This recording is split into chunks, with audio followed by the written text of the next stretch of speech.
I am convening the meeting of the Cultural and Fine Arts Commission to order, and it's 6:01, so we are within our time frame. Could we have roll call, please?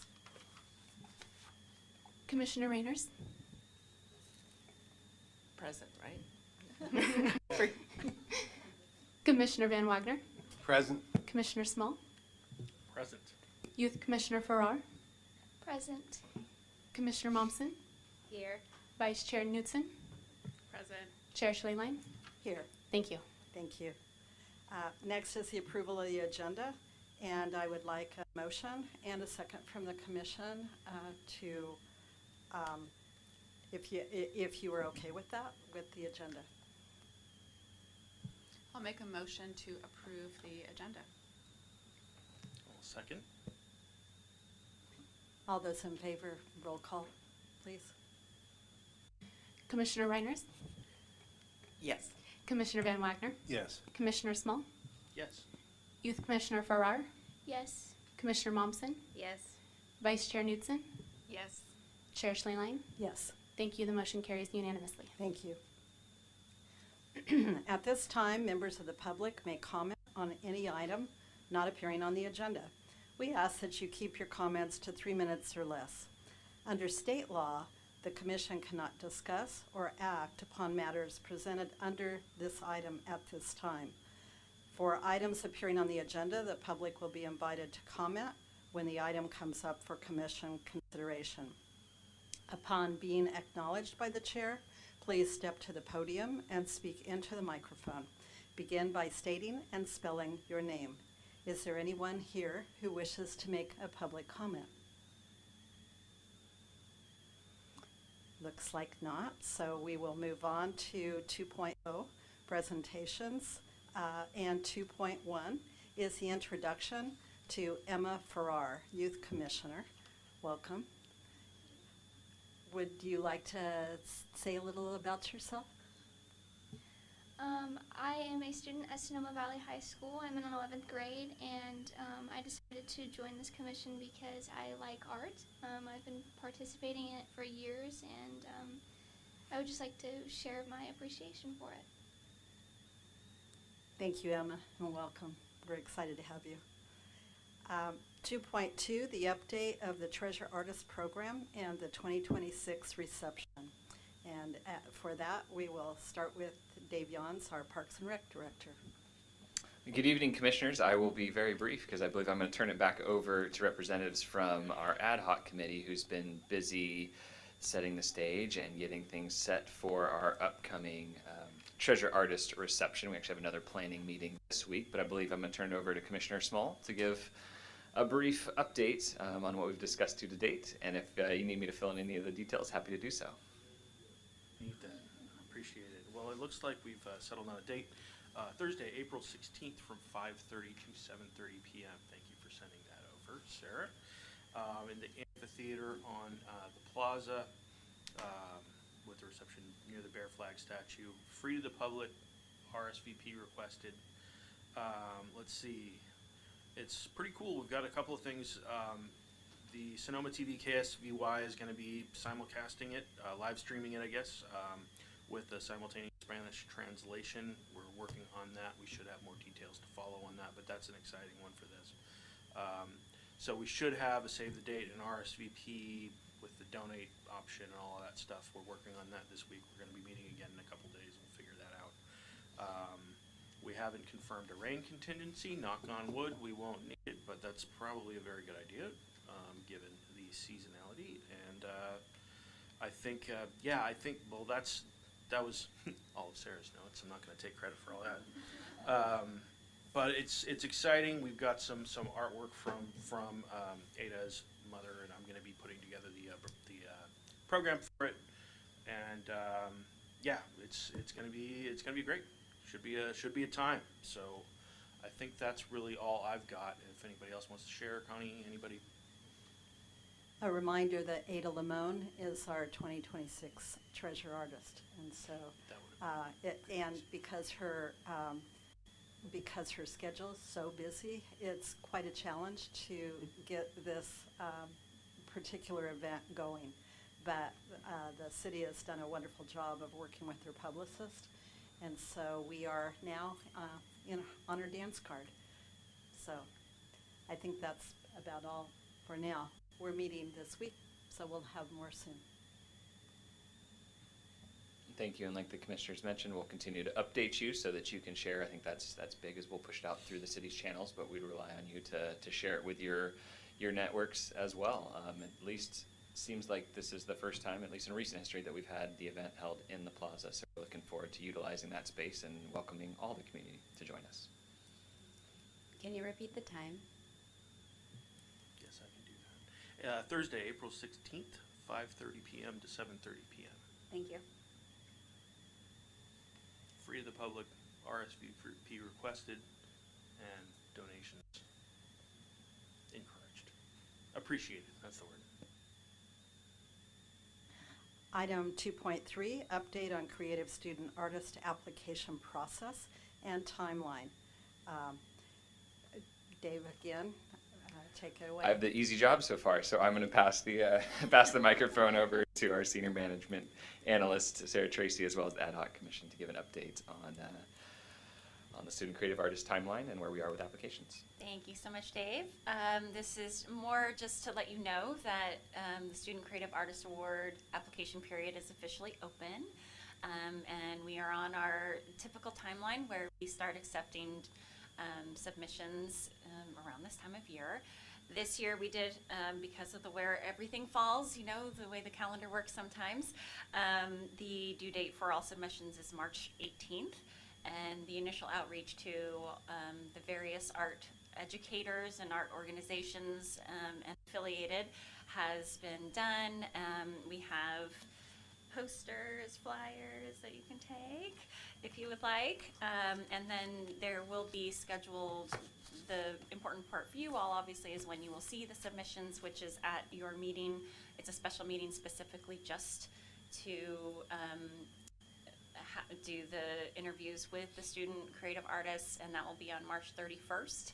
It is an earlier start, not much earlier, but I want to say it was 4:30, and just with the way scheduling works, it'll be in our emergency operations center for that time, and then you will make your decision at the subsequent meeting that you have the next week. So it gives you a little bit of time to consider the artwork, a little bit more time to make those determinations. And as you all know, it is now up to $5,000 to award. That can be delegated as you see fit, and then of course if there's any additional funds raised during the treasure artist reception, that can also go towards your awards that you have to give to the community. So looking forward to it. Oh, and thank you to the ad hoc. We did update, neglected, I should have started this. We did update the application slightly and also the rubrics to include more submissions for specific types, mediums. We were only asking for one example of artwork for creative writers, for example. Now they can submit up to, I know I'm going to get it all wrong because there's so many categories, I'm starting to forget how many each get. But now there are multiple submission opportunities for every medium to give people, you all, a little bit more breadth to see the scope of work they are able to do. So I think that was an excellent suggestion, and look forward to doing it again this year. Thank you, Sarah. Ad hoc, do you want to add anything to our work? I think we've done a pretty good job each year. We refine it a bit. I did have a few questions about the student interviews being public, and I have a few concerns occasionally with it being public, and I don't know legally where we are with it, but I did want to express a concern about that. So we legally cannot hold a meeting that is not open to the public. Because it is in the EOC, it's not a recorded meeting typically, but there will be an opportunity, and certainly we want to make sure that any artist who is interviewing can bring family, and that anybody who has submitted work can sit through others and hear any deliberation that's going on. It is a public funds that we are awarding, and with that comes transparency needs and requirements, and so we'll double down on the democratic process. And certainly want to make sure that we support our student artists, and they are all provided a lot of information ahead of time about the interview, including the questions, what to expect, what the room layout will look like. So we really want to set them up for success. So hopefully there won't be too many. It'll address some of the issues that I think that you've mentioned before. So we hope so. Anything you want to add to that, Dave? No, I was just gonna echo that. We heard the feedback from the commission from the previous years, and so even though we are required to have them open to the public, we're trying to change the setting, make it more welcoming, making sure that all of the student applicants know the environment that they're stepping into, make sure that they're comfortable presenting their materials there, and make it feel a little bit different than, as much as I do think our meetings here are welcoming, but make it a different feel for the students walking in the door, and that they're comfortable expressing themselves in front of you all, in front of their peers. And I think another piece was to have the interviews take place one day, allow you all as commissioners to take in those interviews as a whole, reflect on the applications, and bring your deliberations back at a second meeting. Will allow you all to have some more thought and not have to react in that same moment, that same day. That sounds like a good solution, and I think setting them up for success and protecting them as much as we can is really important. So we'll work on that. Absolutely. My last comment, similar to the same one, we just would ask that you all help spread the word, especially our new youth commissioner. Hopefully you could spread that amongst your peers. We think this is a great opportunity for young artists to showcase their work, and also some nice cash prizes involved as well. Yeah, to piggyback on that, I just have to express that I'm really excited to see the extra purse this year. I'd like to see, that's a significant piece of funding for young artists, and that's kind of a game changer for somebody to keep on working and keep on doing their craft. So yeah, very exciting. Thank you, Ryan. I think that supporting our youth really supports our community and the building of our community and the creativity that we espouse. So, and that's really exciting. We have more money for the kids. I'm thrilled. We move on 3.0, consent calendar for us, and all items listed on the consent calendar are considered to be routine and will be acted upon by a single motion. There will be no separate discussion of these items unless members of the commission or staff request specific items to be removed for separate action. Do you have any items that you would wish to pull for separate discussion out of the consent? Commissioners? No? Okay, could we have a motion and a second to accept the consent agenda? I so move. I'll motion to accept the consent agenda. Thanks. Second? Second. Okay. Could we have roll call? Commissioner Reiners, Yes. Commissioner Van Wagner, Yes. Commissioner Smull, Yes. Youth Commissioner Farrar, Yes. Commissioner Momsen, Yes. Vice Chair Knudsen, Yes. Chair Schlelein. Yes. Thank you. The motion carries unanimously. Thank you. So that included the minutes. 4.0, regular calendar. We receive 4.1, receive an update on the Olsen Park Improvement Project and consideration and possible action to form an ad hoc committee to support a mural and/or artistic project integration. Again, we'll hand it off to Dave. Thank you, Madam Chair. This item is a follow-up to one that we discussed at your November meeting. And so some of this and most of this will be repeat information, but what we're going to be looking for is at the end of the item is looking for some guidance from you all and gauge your level of participation in moving forward with a mural or artistic element at Olsen Park. So just as a refresher, some background information. The Olsen Park Rehabilitation Project is underway. It's been a capital improvement project that's been in the works now for several years.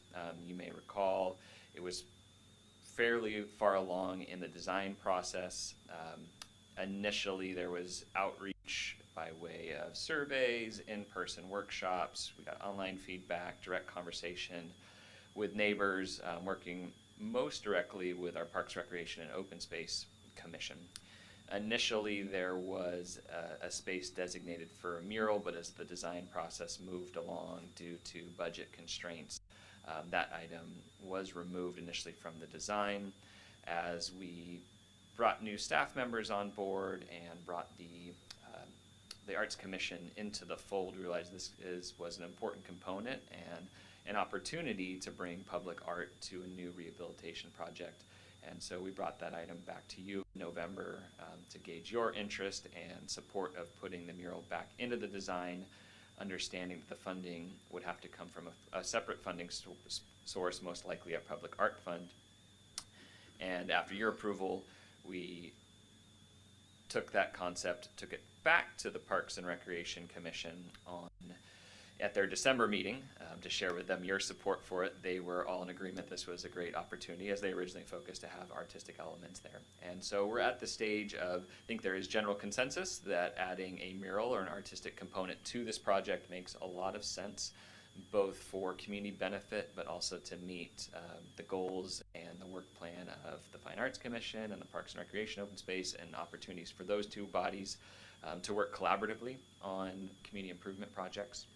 And so just some visuals. Again, this was the initial concept. Again, this has changed a bit and is in the process of changing. But the reason I bring this image up is it shows kind of the location that we determined potentially for the mural. And so on your screen, it's item number 16. It's really a back wall. This is kind of a real life image of what that wall looks like. Granted, part of the redesign will include cleanup of trees, removal of shrubs, the addition of new trees, and in talking to the firm that we're working with, knowing that the mural component was important, they'll roll that back into design to make sure that this is a viewable space for the mural. So as we talked about, ballpark figures, again, these are rough, not knowing the exact dimensions, but mural most likely in the range of $8,000, $12,000.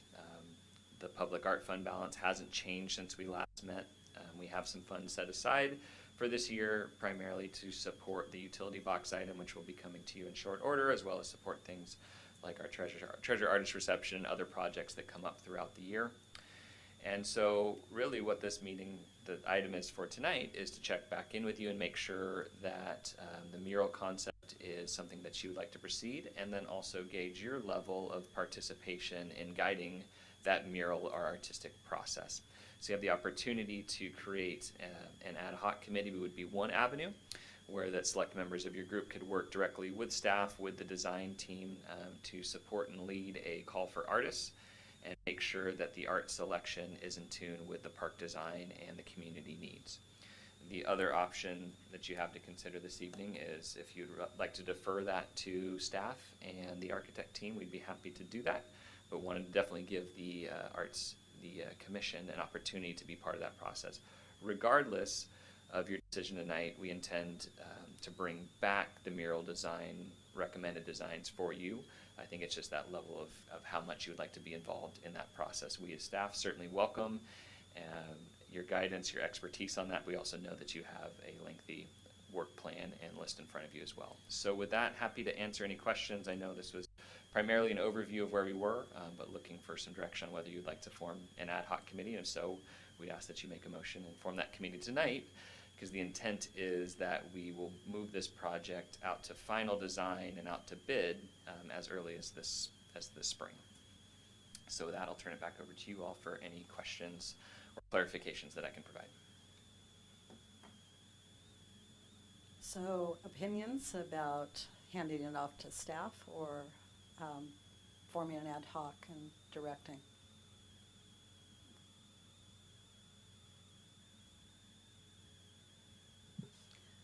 I'd be happy to assist on an ad hoc in a sort of a limited capacity of like RFQs that I've done before, assistance in that matter. I don't really have the bandwidth to help run it, but I'd be more than happy to assist with the logistics of writing the call and sort of best practices on that. And thank you, Commissioner Knudsen. I think that's a good clarification that I should bring up. I think the intent is that with an ad hoc, we wouldn't expect for that ad hoc to take this on solely. Staff will definitely be involved.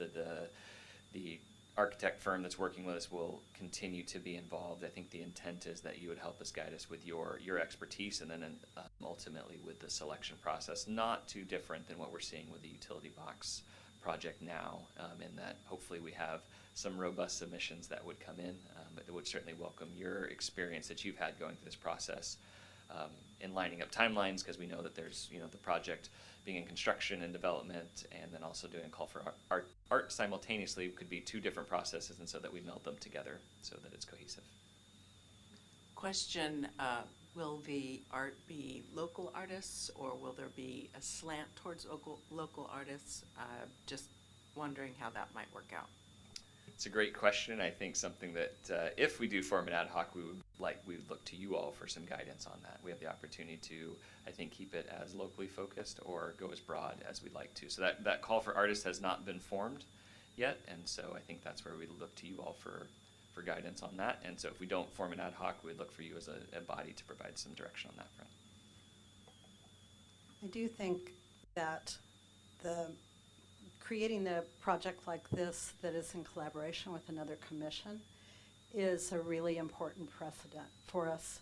And as we become more active and energized in our work, that the more we can be involved and learn from it, the better.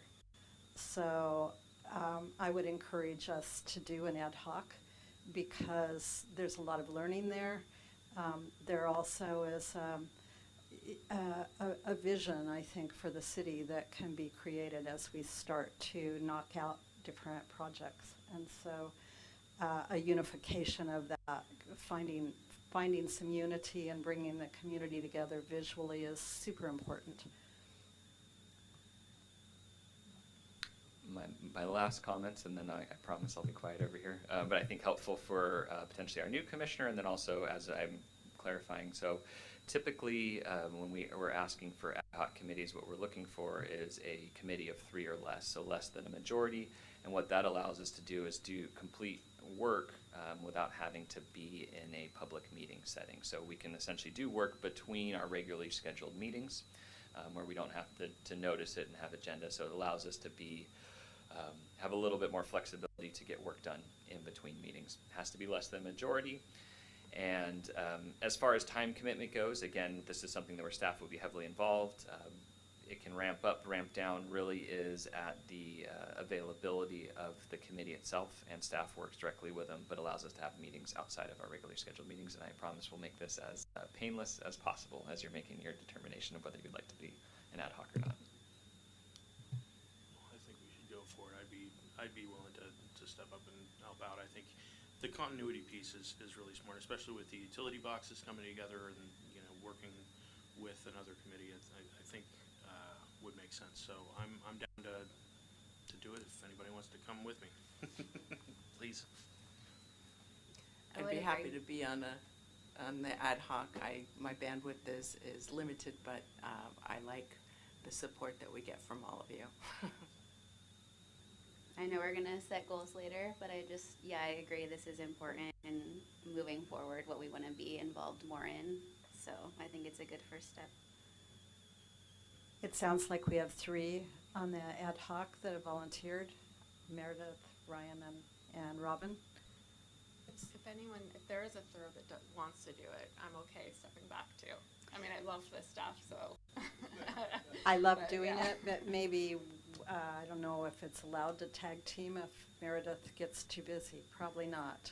So I think Meredith.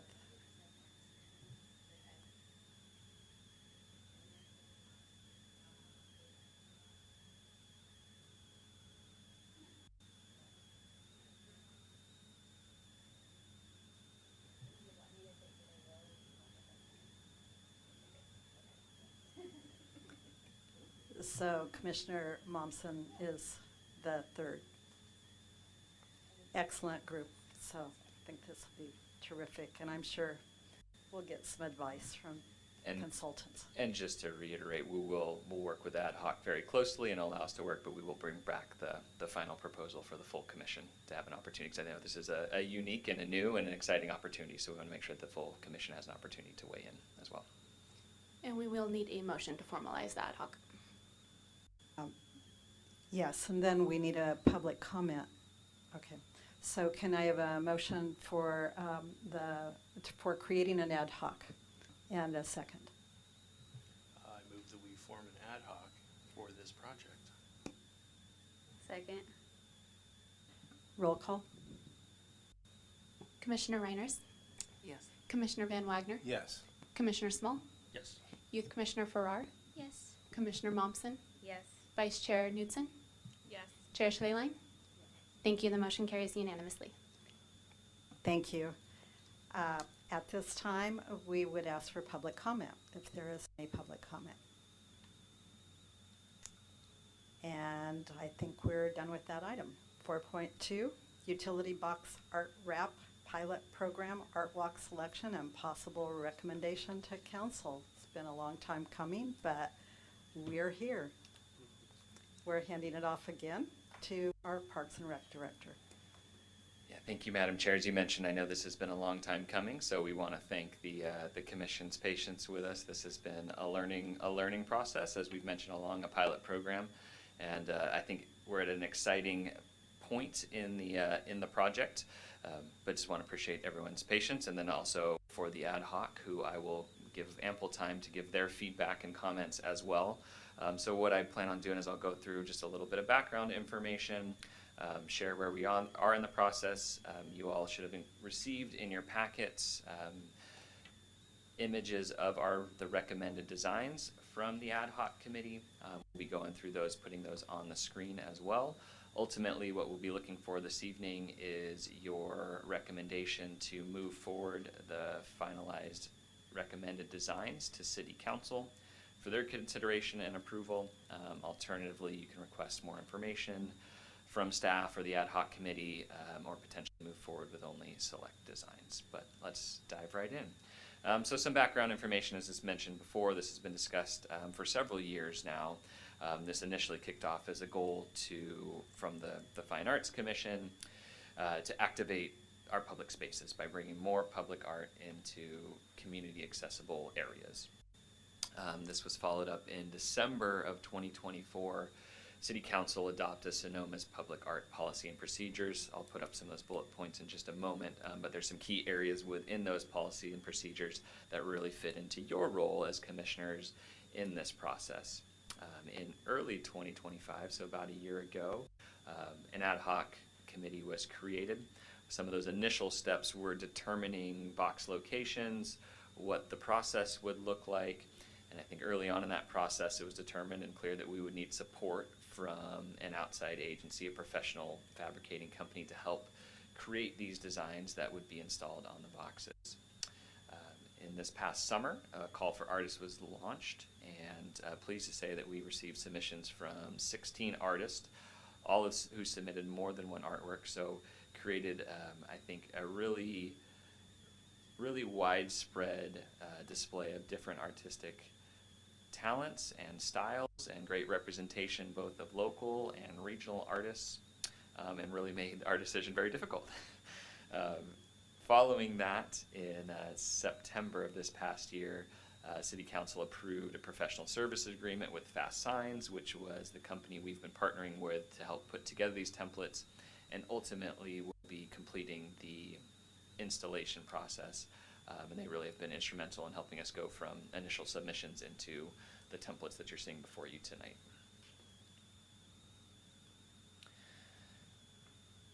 So with the public art policy that I mentioned, there's various bullets in here, but kind of the two that really set the stage for you all to be one of the recommending and governing bodies of these public art proposals are highlighted there in front of you. So this project fits directly into that policy, and that we're looking for you all to review and make recommendations to City Council on public art proposals and ultimately artist selections, and also making recommendations on design, aesthetics, execution, and placement of art.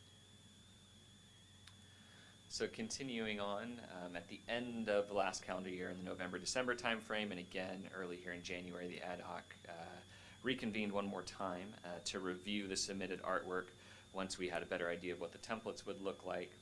And a key component, which I'll show you once we get in there, a really key component with selecting the locations had to do with how the artwork transposed. As you can see from the images there, and we'll break it down as we get into the image, there wasn't one utility box that was the same as another. And so it wasn't these standardized cubes or rectangles to work with. So taking the designs that we received and then looking at how they would transpose onto the boxes was a key piece of deciding which pieces of art went on which boxes. So as I mentioned before, a very difficult decision for the committee and the commission. I want to take this moment and just pause and thank everyone who submitted their artwork. Again, it was an incredible field and pool of talent that the committee had to select from. Very pleased to see the level of responses. To have 16 artists submit in the pilot program was great to see, and made for a very difficult decision for our committee to narrow down to just 5. And so we have selected 5 for you as finalists to review this evening. You see their names and accompanying locations up on the screen. What we're going to do is go through those designs and those artists one by one, so you can take a look at the art that was selected and the box that accompanies it. And then we'll be looking for feedback from you all and then ultimately a recommendation. So quickly to take a look at the box locations. There's a map in front of you, but location number 1 was the corner of 5th Street West and West Napa Street. Second location is 2nd Street West and West Napa Street near Black Bear Diner. Third location, East Napa Street near 1st Street West and Broadway, which is near the Bank of America. And fourth location is on Broadway on the west side, about halfway down from City Hall in front of the post office. And finally, a box that is on Broadway near the intersection at Patton on the east side in front of the 3-badge location. I will mention that this 5 were determined. This was part of the pilot program that fit within the original budget and also felt like a good launching point. I will share that the initial ad hoc committee did locate additional boxes if we so choose to continue this in the future. And I'll point out a piece of why these boxes were chosen. These are, certain utility boxes are on private space or governed by other outside entities. So these are boxes that we knew we had the ability to add these wraps to, also putting them in public-facing locations and areas that we thought would be beneficial to increase foot traffic and bring public art to. So if we're okay, we're going to dive right into the designs. Sorry, one last thing I'll point out. 2 of the locations you'll see, there are 2 boxes in each location. And they're side by side, and this came directly from the company working with their recommendation and their experience to have designs coming from the same artist in those locations because of their proximity to one another. So the location that is near Safeway and the location that is near Black Bear Diner, there are technically 2 boxes, but it's intended that the artwork comes from the same artist and complement one another in those locations. So the first design we'll be starting with, this was submitted by Misha Cittadini. This is that location that is in front of Black Bear Diner.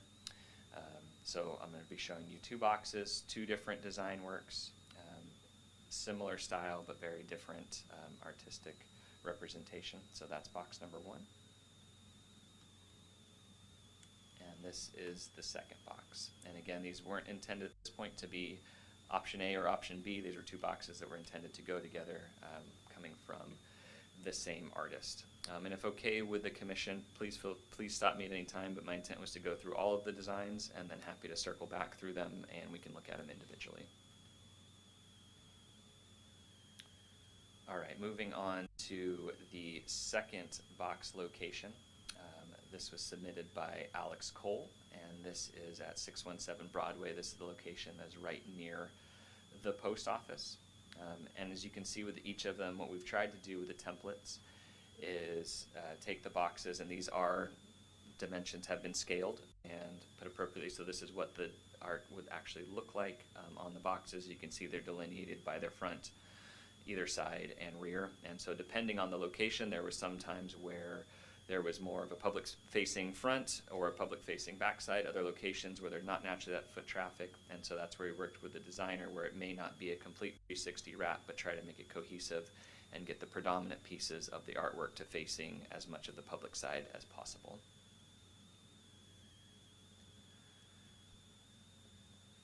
Third submission, this is at Broadway and Patton near 3-badge.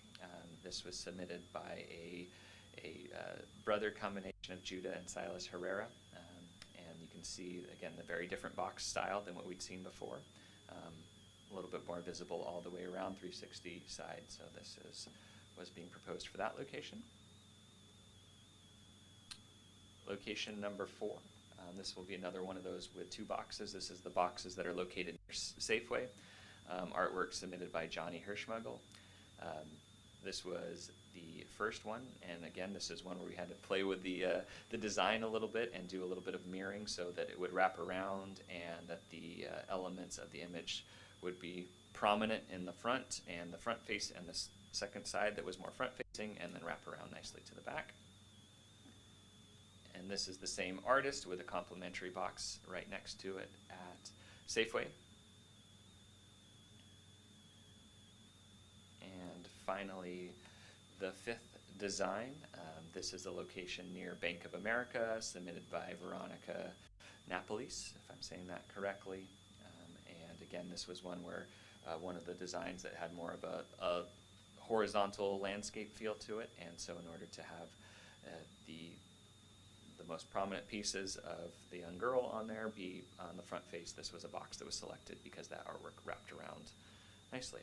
So with that, before I move into kind of our next steps and turn over you for deliberation, I would like to open the floor up to our Commissioners Knudsen and Commissioners Van Wagner, who have been serving on the ad hoc committee, to fill in any of my missteps or provide any additional context to the pieces of art. Oh, thank you. I think this was a great overview. And I don't have it in front of me, but there was this certain themes of the goals of the submissions and the call for art. Just to remind everyone, it was sort of true to Sonoma Valley, and I believe there were, I don't know if Sarah, you have those in front of you. So all these have that sort of Sonoma Valley theme that they were asked to submit.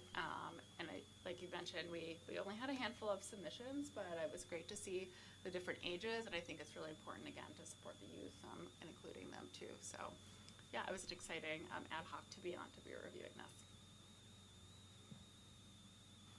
Yeah, I just want to say I think it's a great start for the initiation of the utility box wrap program. And there's certainly plenty more boxes that need a little TLC out there, but I think this will get the ball rolling.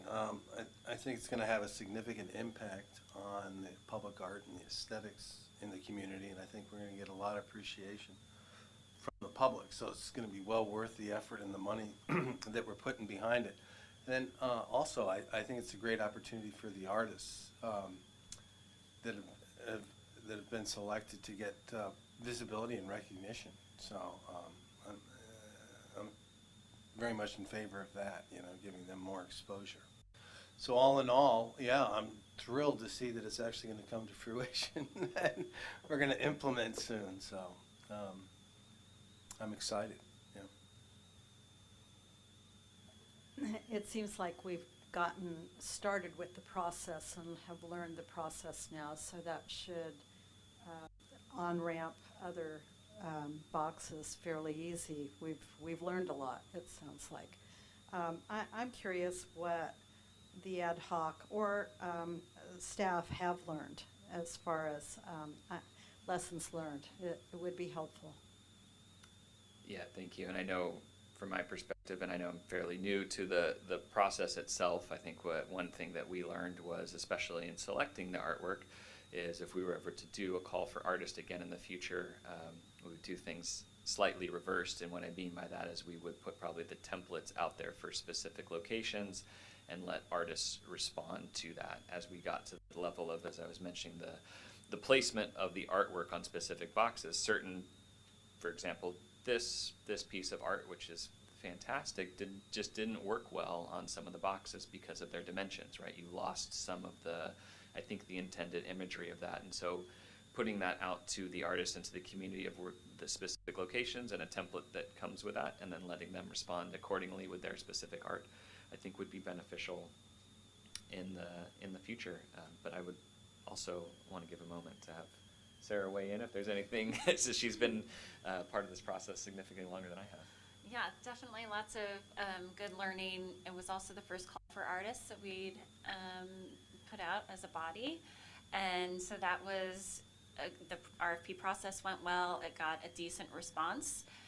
even with our kind of limited marketing budget, and we aren't currently using a platform that artists use to look at RFPs for this type of work. So I was pleased with the diversity in age and skill set, and there's lots of different, even the imagery, there was a lot of choices, so that was really great. But as Dave mentioned, it was very clear, and I had talked to a number of agencies, and everybody does it just a little bit different. We just weren't quite at that space to have the templates drawn. We were interested in doing the call for artists, that was the focus, and certainly that having the templates, these are now ours. And I have already been looking into some of the agencies where they give very good instructions for people at all levels to be able to place their artwork into the templates so that it can be submitted in that format. So it's coming to us already in the templates. And that was really what slowed the selection process down, was the realization that we needed help putting it in the templates to be able to consider it. So I think that certainly I wouldn't say it's been a painful process, but it definitely has been, you think like, oh, you see these around everywhere. I'm sure it's just, it's so easy, you just do it. Not so much. But I think we're better for it. I think the timing is actually pretty great, just with a lot of the process going on and kind of some of the revitalization efforts and a lot of the other things. I think it's going to be lovely. Thank you. And I did want to respond to Meredith. You did ask about you asked about the themes. So you were right. The artwork should highlight unique aspects of Sonoma Valley's identity, such as local landmarks, agricultural heritage, native flora and fauna, or cultural diversity. And that was primarily, it's certainly very much aligned with what this body was looking for, but also Caltrans, where all of the boxes happen to be on Highway 12. Caltrans has specific requirements as well. So in theme, so that was necessitated the theme to be worded that way. I have some questions. Was the call to artists for local artists? And then second question is, will there be artist recognition on the wrap, next to the wrap, near the wrap, so people who are seeing the art can see who created it? I'm going to let someone else respond to the call for artists on the specifics of that, since I wasn't here for that. As far as the artist recognition, certainly an opportunity for them to have a signature on there. We haven't discussed about whether there's a informational, say plaque or something go next to it. I think that's certainly an opportunity, something we could look into, or perhaps it's an electronic brochure somewhere that people can scan and get more information about the artist. I think that's a terrific recommendation. We did note in our call for artists that we strongly encouraged local artists to participate, and that there would be extra consideration for those who were local. And we did see that even with some very young student artists who submitted artwork. So it really was open for everybody to be able to do that. Obviously, it was very low barrier. That's what we wanted. And one of the reasons we didn't try to go forward with templates initially was that we didn't want it to be a barrier from somebody with maybe a little less experience submitting their artwork from doing so. Now looking back, we probably could have just offered more support in helping them place it into a template. But that was actually one of the considerations. Thank you for reminding me. I just do have a comment. I had written that as well. The artist signature, I think, would be neat. I've done it before, where you get to scan it and then put it on the bottom corner, and then a QR code going to the public art website. It would be great to get that just printed on it for fast signs. And then I can't recall if we confirmed that these are anti-graffiti coded, or if we can anti-graffiti code the vinyl. I believe we can. I'm not sure, but now that we're in regular communication with Fast Signs, we'll find out. We know that this was the initial proof and template, and so it sounds like they've got some pretty good experience putting these in place. So I'm sure that's something we can request. We'll see if there's a steep increase to budget if we didn't initially budget for it, but I think an important component. And I think most anti-graffiti coatings now you could potentially just spray or put on a vinyl as well. So there's all different types out there. I saw on one of the slides it said, I was just trying to think how much the cost was about per box. So it's about $12,900 for 7 was in one of the slides before. It was written in white over a slide. Our full budget was $15,000. That's correct. Yeah, we have a full budget for the project. Is a do not exceed of 15,000. It looks like where we are based on kind of designs and work that we spent with past times will hopefully come in under that budget. Cool. I have a question about how long they last. I think that the amount of time that you all have spent on it, I appreciate and think we're looking at quality, which is always a goal. And we see a number of utility boxes all over everywhere, and many of them don't last very long, or they fade, or they intend to beautify, but eventually they add to the deterioration. So do we have information about that, and how high quality are they? It's a great question, and it was part of my list of not necessarily lessons learned, but lesson to be learned. Then part of this being a pilot program, and there was outreach done by staff to other agencies and other cities who have done this, and it really does vary quite a bit how long they last based on how much exposure they have to sun, whether people are tampering with it or not. So I think our intent as a pilot program is really to see how things go. Look at the first 12 months and see if we're starting to see deterioration. That was part of the reason that we're going with the wrap rather than the paint on, as those typically do last longer and are more durable and a little more vibrant over time. But it's something we're going to have to watch and see kind of what the anticipated timeline is. We've been talking to the artists, letting them know there isn't a definitive end date to it now, but it's something we're going to have to keep in communication with them. And I think as a commission, something that we look at rather than closing the book on this project is knowing that there's an opportunity to evolve and modify. So a piece of it is how these things weather, how they last, but also how much turnover we want to see over the next decade. I was just wondering if the QR code goes on, and that, it'd be great if there was an ability for people to respond on the website to say, this is great, or, all kinds of good comments. I'd like to give a shout out to Veronica Napoles, who was one of the people picked, but she was the chair of the Cultural and Fine Arts Commission and the champion of this particular project at the beginning. And so it's full circle and really heartwarming to see her work selected. I'd also like to suggest that these artists be recognized by the City Council. I think it would be a really fun thing for our council, who has been so wonderfully supportive of the arts and been waiting for something to happen as well as we have. And so bringing this and trumpeting it a little bit would be really, joyous, and we all can use joy, I think. So that would be one suggestion. I also think as we think about and we look at our goals and we think about the future, that the theme of Sonoma Valley is a really personal and wonderful theme to continue. And I know that as we walk the plaza looking at all these different shapes of electrical boxes everywhere, and it's really bizarre how varied they are. But when we look at the historical component of our city, it seems like a wonderful possible theme for some of the more historic areas around the city to have to help our history component. We are cultural and fine arts, which also includes history. So I would like to encourage us in the future, if we think about doing this project, to stay with the Sonoma Valley theme, but expand it in some different ways creatively. If anyone here is in cahoots with the Sonoma Art Walk, when this is finished, it would be great to incorporate that into the first Thursday walk. Would be a great christening. Yeah. So we don't want to hurt it with champagne bottles or anything, but it's a great idea, Morgan. Okay, and we other discussions of items before we need a public comment before we do anything, before we have motions and things.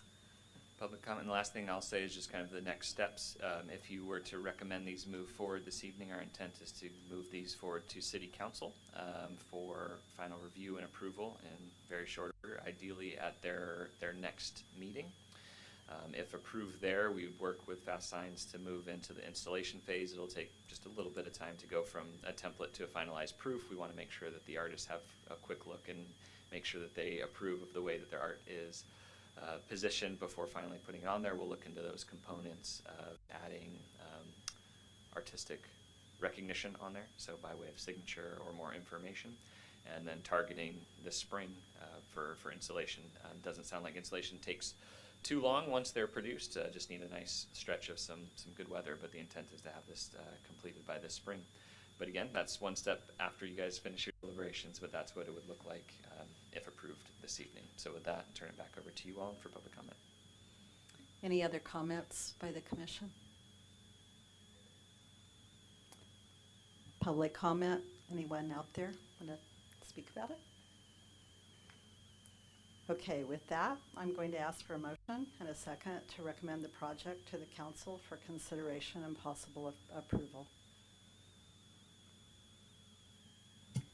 I'll make a motion to recommend the selection and move the designs for city council review. Second.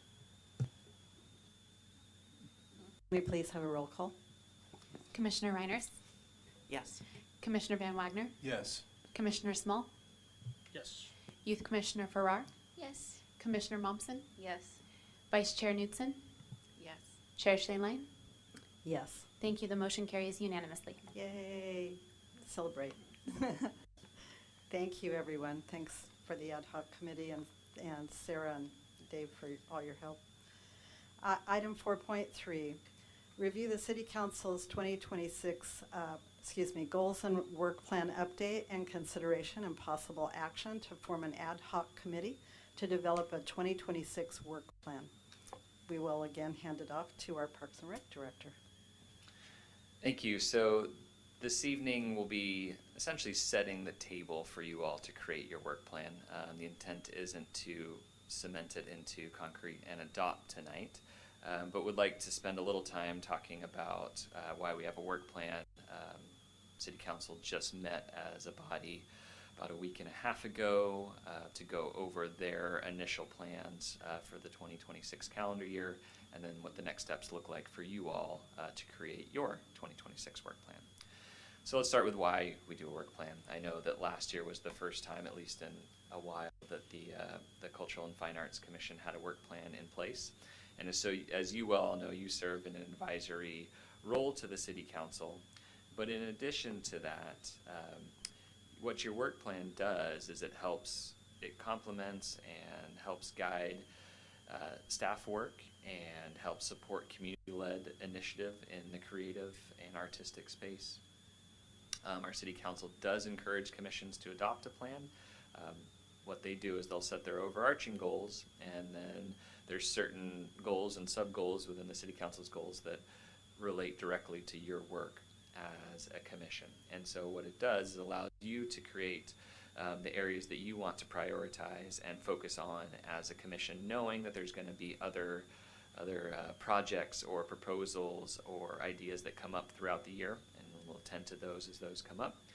But allows you to stay focused on areas that you deem are important to you based on what you're hearing in the community and direction you've received from the City Council.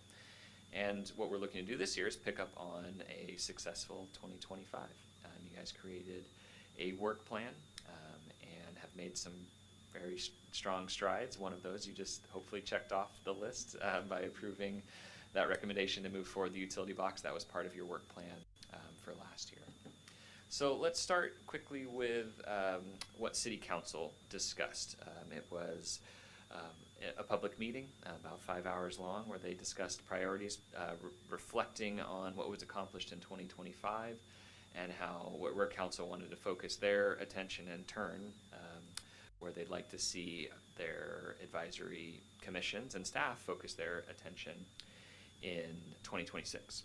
So if you've seen this slide before, it's because it looks very similar to 2025. It's not uncommon for goals to carry over from year to year. A lot of goals are long-term planning or initiatives that cannot be accomplished in a 12-month span. Doesn't mean that sub-goals or initiatives within these overarching goals don't get accomplished. And again, similar to you all, some great accomplishments were completed in 2025. There is one key difference that I'll point out, and that's goal number 2. So these were the 5 areas that council said they would like to focus on. And again, this is draft format, so at their upcoming meeting on February 18th, they'll be reviewing the goals once more, and if in agreement, we'll be adopting them for the year. So again, these are based on conversations from their meeting on January 30th in draft format. But one key area, I'm going to focus on 2 of these because they relate to your work as the Cultural and Fine Arts Commission. But the first one is in what was previously, and I'll point out, anything in red doesn't mean necessarily it's specific to the arts. Anything is red are new additions being contemplated for 2026. So the black bullet points were in existence prior. Red is what's being contemplated as new additions for 2026. And one I want to highlight for you all is that in the Parks, Recreation, and Community Services was a focus in the title, and then also on some of the goals specific to the arts. And then so, again, first time in at least recent history that arts has been included in kind of one of those high overarching goals for City Council. And so within here, if you're looking at kind of the right side column, there's develop arts programs, projects, and cultural partnerships, and identifying funding sources. And so that's one that's specific. I know all to the work that you're doing.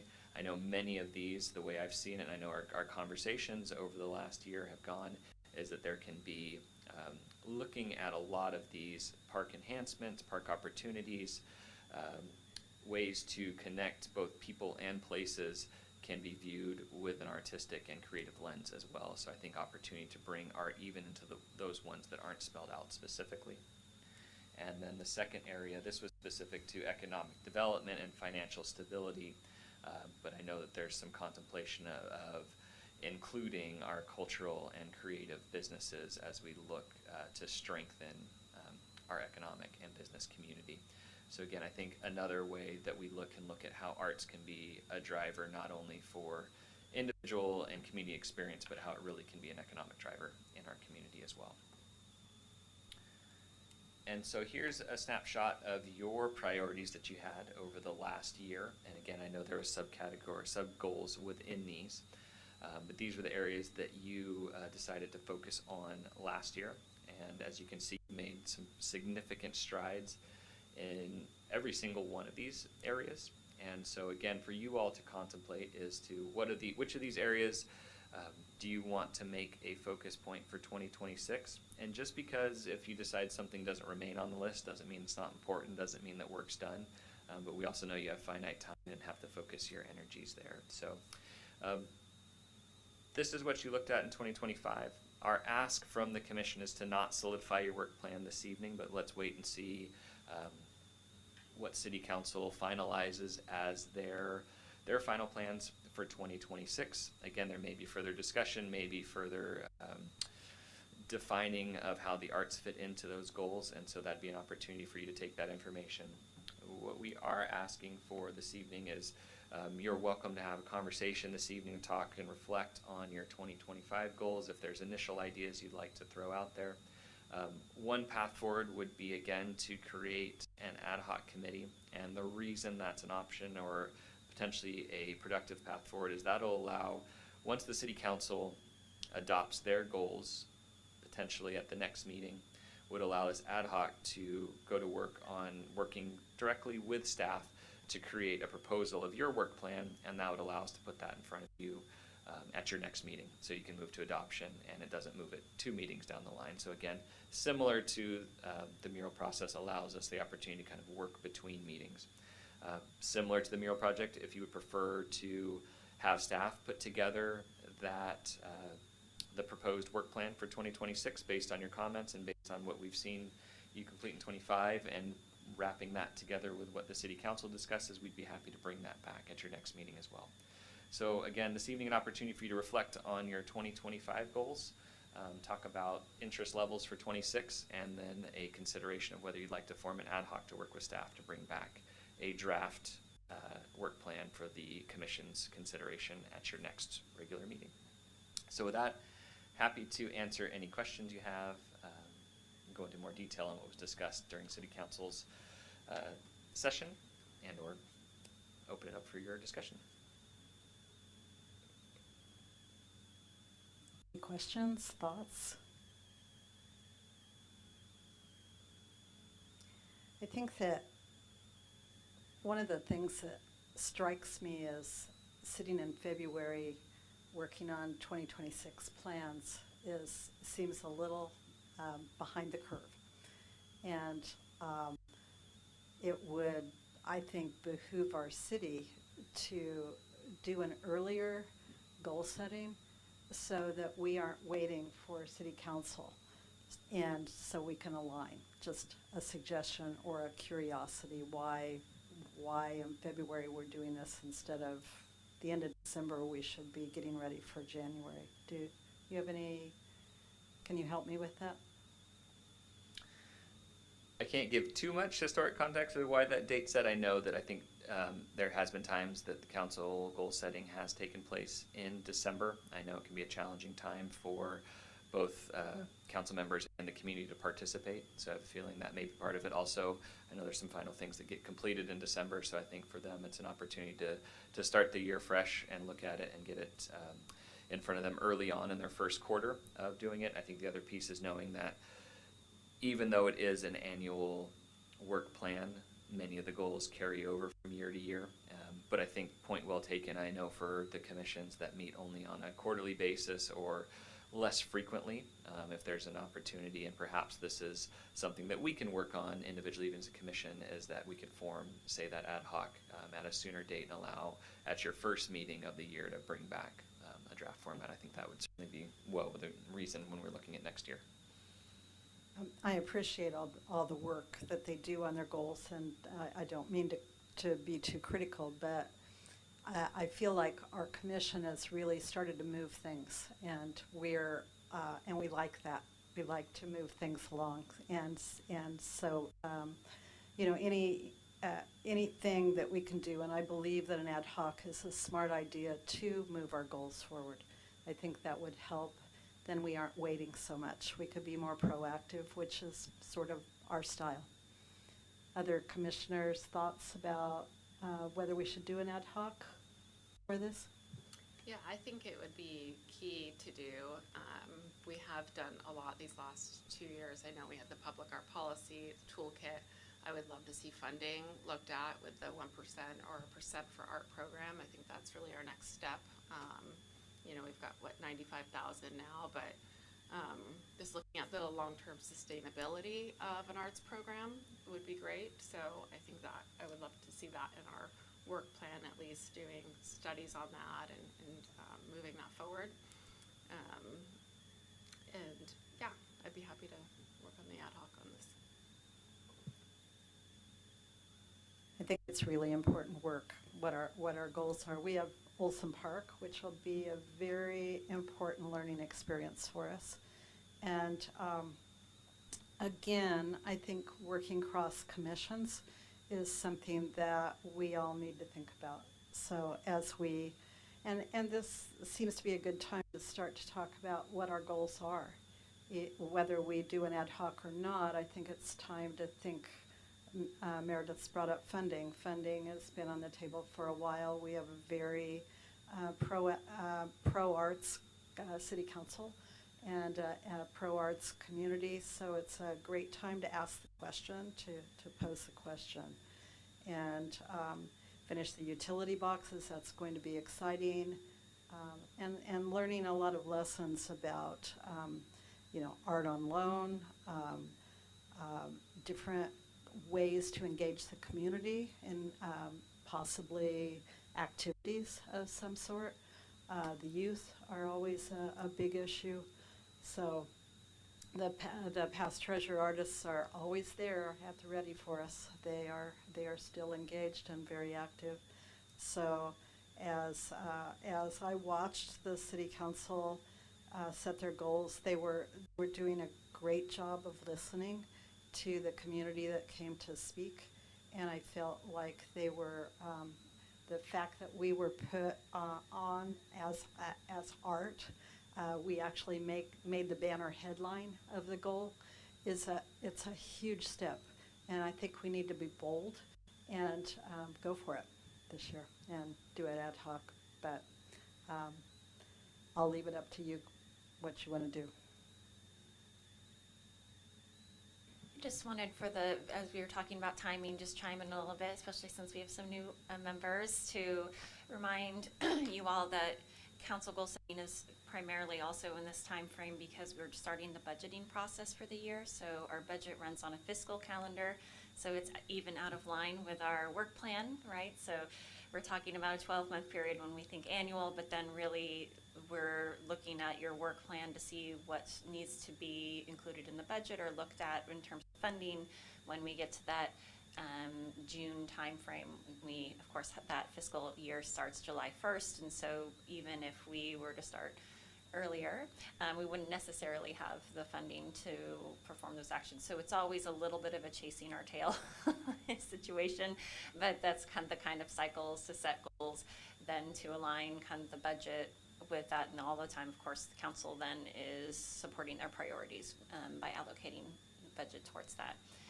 And of course, we don't know what that budget is until we know the various quarters of how much sales tax we're getting and how much all those various revenue sources are coming in.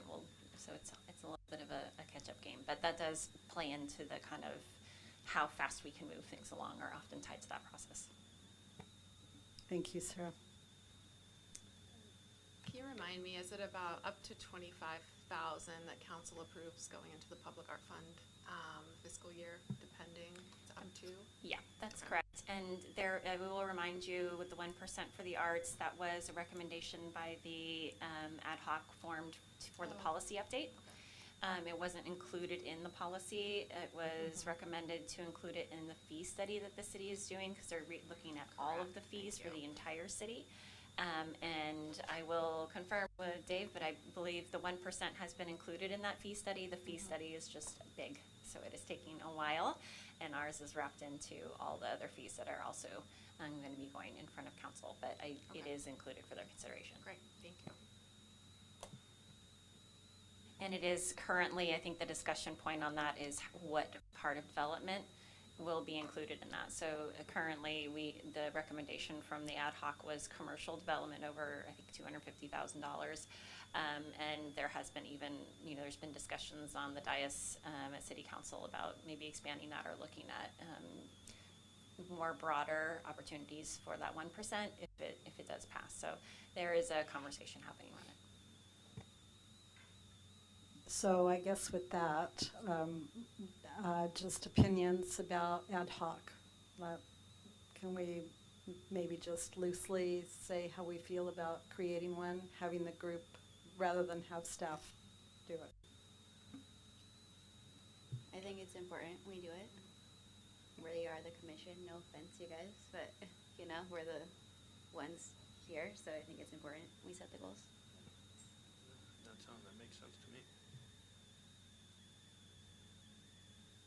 Okay, so do we need public comment? Public comment on, should we do it ad hoc? Okay, no? So there's ghosts out there. So then we need to get a motion to form an ad hoc. And a second. I move before an ad hoc committee. I'll second. Just to clarify, we do need to confirm who the members of that ad hoc would be this evening. Well, before we do that, yeah, okay. So I heard Meredith say I would like to, if no others want to.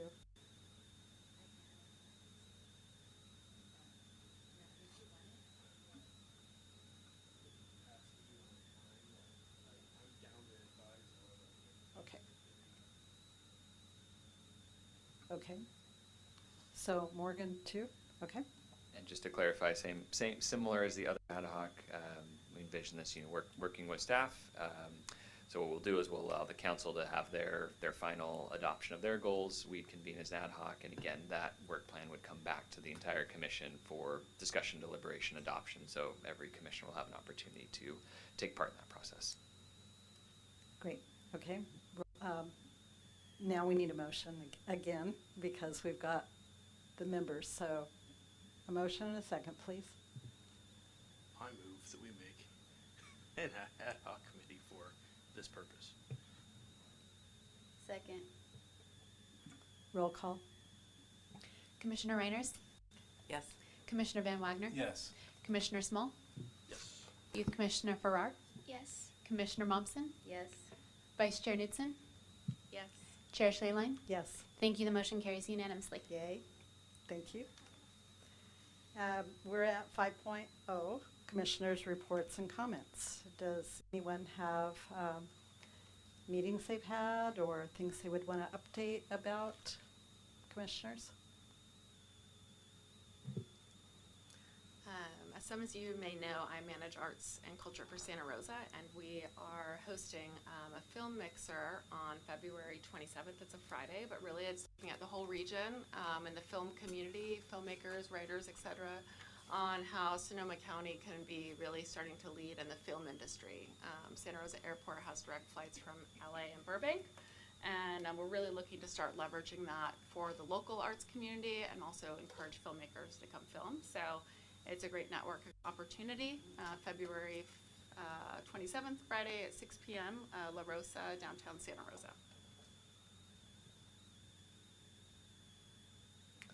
So if you haven't seen the library show, Kathy Albright has up right now. It just went up the other day, and she is augmented reality and also a traditional artist, and it is fascinating and fabulous. And she also has lots of other ideas for our city. She came and spoke last time at our meeting and is really very interested in doing some innovative things.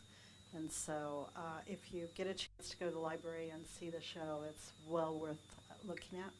And the last week of Craft in the Valley is at the Sonoma Community Center as well. And also the artwork in the council chambers is pretty exciting to see the new artwork. And I think is it by Creekside? Could you tell us about that, or is that in your staff report? It's not my staff report, but I know it is being spearheaded by the community center, and so it's my understanding is representation from different student artists. I know, for example, the larger colorful tapestries is by students at Altamira.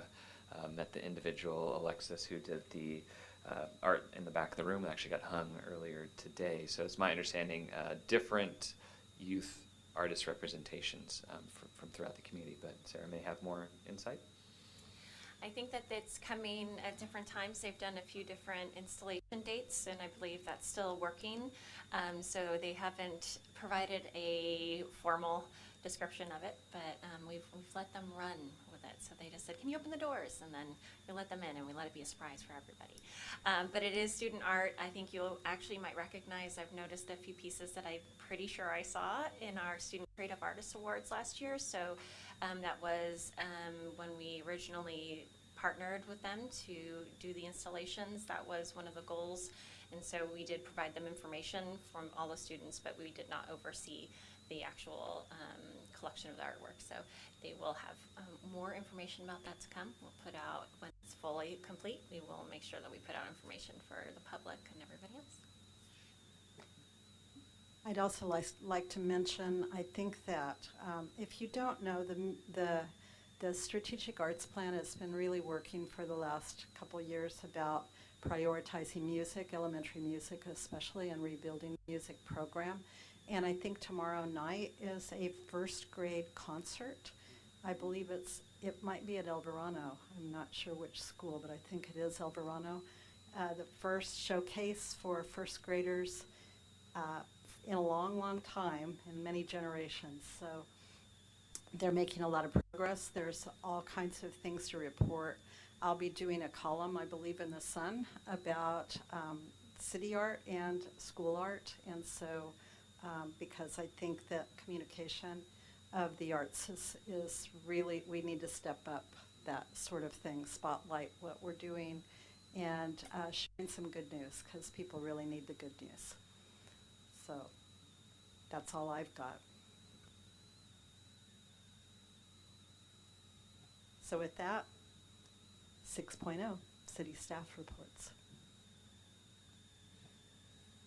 I'll go quick and then look to my colleagues. We covered most of it throughout the agenda, but just wanted to let folks know we still do have one vacancy on the commission, so we're still looking to fill that. So if you have anyone you know in the community who would be a good fit for the commission, please direct them to our city clerk's office. You can direct them to me. We'll get them the information, make it as streamlined as possible. And we are still looking for another youth commissioner on the pros commission. I know not your commission, but as you're reaching out to your contacts, and especially as we get in more in the mode of collaborating with other commissions, we are looking to fill another youth commissioner seat. So just want to put that plug out there, and also want to thank Emma for joining us. Happy to have you, and you made it through your first meeting. But look to my fellow colleagues, Sarah, Monique, anything I'm missing? Just a couple of other city news. You may have seen that Gary Edwards has been named alcalde for the year, so that's another community recognition. It's kind of like the volunteer of the year, sometimes we call them. So that's very exciting. As you may know, Gary Edwards also served as a council member for a number of years, so there will be a reception for him. We'll make sure you get information about that. We've also been lucky to have a few new staff members join our team. A sustainability coordinator who works part-time. Her name's Antoinette Freeman. She has a lot of great ideas. There's a lot of work being done with the Climate Action Commission on a number of levels, but there is in the works a joint effort with the Community Center for an Earth Day event, which is also affiliated with Trash and Fashion, which many of you are also involved with. So I'm sure there will be opportunities for participation in that. We also welcomed Marcy Garrett, who is working and is an administrative assistant, but she herself is notable, but also the fact that the city now has full retention of the Carnegie building. That's the separate building in City Hall next to the City Hall building. It's the old library. And that is being reworked a little bit. It's functional right now. There will be more filling in there, but if you need to do any cemeteries business or water bill business or finance business, that counter is now open to the public. So that's exciting. And we also welcomed an environmental compliance analyst, ELIF. So that's it's in a public works and really important looking at our stream health and functions. So have a well-rounded activity there. So I think that's all I have on my list today. Okay, I think we are closing her down. 7.0, we are adjourning at 7:20, sort of.